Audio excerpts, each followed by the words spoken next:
Good afternoon, and many thanks to Dr. Balomenos and to Greece for hosting this year's Nuclear Policy Symposium. This is an important platform bringing together a community of experts to discuss nuclear deterrence issues.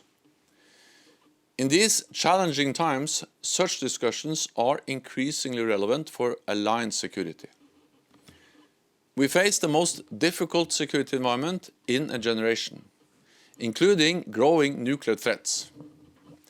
Russia is using aggressive rhetoric and large-scale exercises, and modernizing, diversifying and expanding its nuclear capabilities.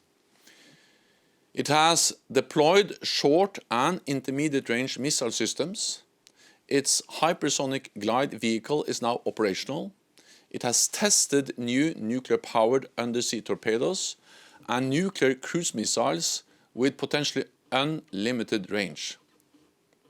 At the same time, Russia continues to increase the quality and quantity of its non-strategic nuclear weapons and delivery systems. China is also expanding its nuclear arsenal at a rapid pace. It has more warheads and more sophisticated delivery systems. Moreover, China is building a large number of missile silos which can significantly increase its nuclear capabilities. All of this is happening without any limitation or constraint, and with a complete lack of transparency. Other players are fielding nuclear weapons too. For instance, North Korea continues its nuclear expansion. And in Iran, the centrifuges are spinning at full speed. NATO is adapting to this more challenging security environment and responding to growing nuclear threats. We do this first and foremost by keeping our nuclear deterrence strong. It has preserved peace in Europe for many decades, and with it we are safer and stronger as we tackle the challenges ahead. The strategic forces of the alliance form the foundation of NATO's nuclear deterrence, particularly those of the United States. They are the supreme guarantee of Allied security. The US nuclear weapons forward deployed in Europe are the most tangible demonstration of this. The independent strategic nuclear forces of the UK and France have a deterrent role of their own and contribute significantly to the overall security of the alliance. Other allies also provide important capabilities and infrastructure like dual-capable aircraft in support of NATO's nuclear sharing arrangements. These are arrangements of unique importance to our collective deterrence and defense, and they are the foundation for security and stability in the Euro-Atlantic area. They provide European allies with an effective nuclear umbrella and a say which they would not otherwise have. NATO's nuclear sharing arrangements sends an important signal of Allied unity against any nuclear-armed adversary. They also ensure the benefits, responsibilities and risks of nuclear deterrence and decision-making are shared among allies. They have helped prevent further nuclear proliferation in Europe. These arrangements have served us well for 60 years, and they are as relevant and important today as they have ever been. So NATO's nuclear deterrence is already strong, but we must continue to adapt and enhance the credibility and effectiveness of our nuclear capabilities. That is why we conduct exercises. We have just concluded Steadfast Noon, our annual deterrence exercise. Dozens of aircraft from across the alliance participated in this routine defensive exercise. This is not directed against any country.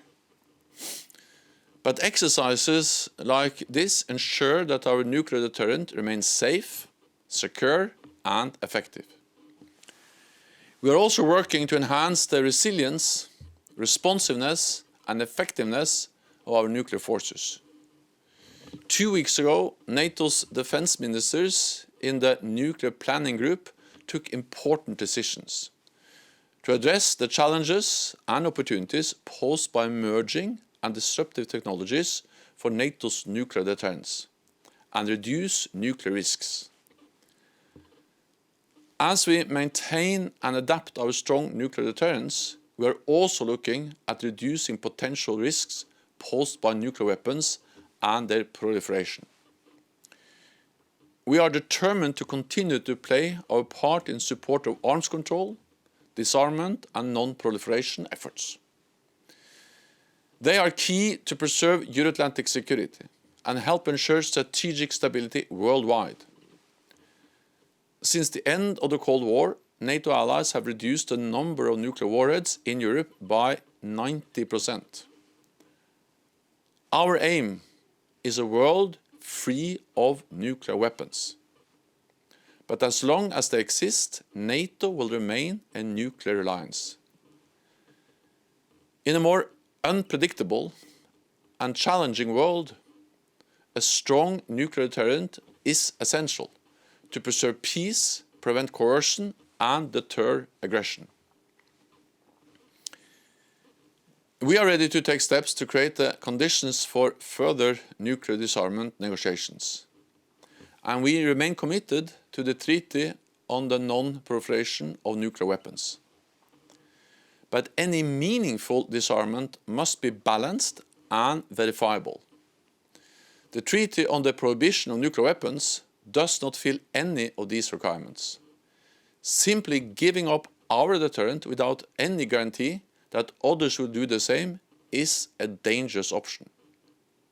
Because a world where Russia, China, or countries like North Korea have nuclear weapons, but NATO has none, is simply not a safer world. Therefore, it is very important that we consult closely among allies at NATO and come to unified positions, and that we avoid any unilateral decisions or announcements. I look forward to hearing the outcome of your important discussions in the Nuclear Policy Symposium, and I count on you to pursue your work to help maintain a unified and credible nuclear alliance. Thank you very much, and I wish you a good conference.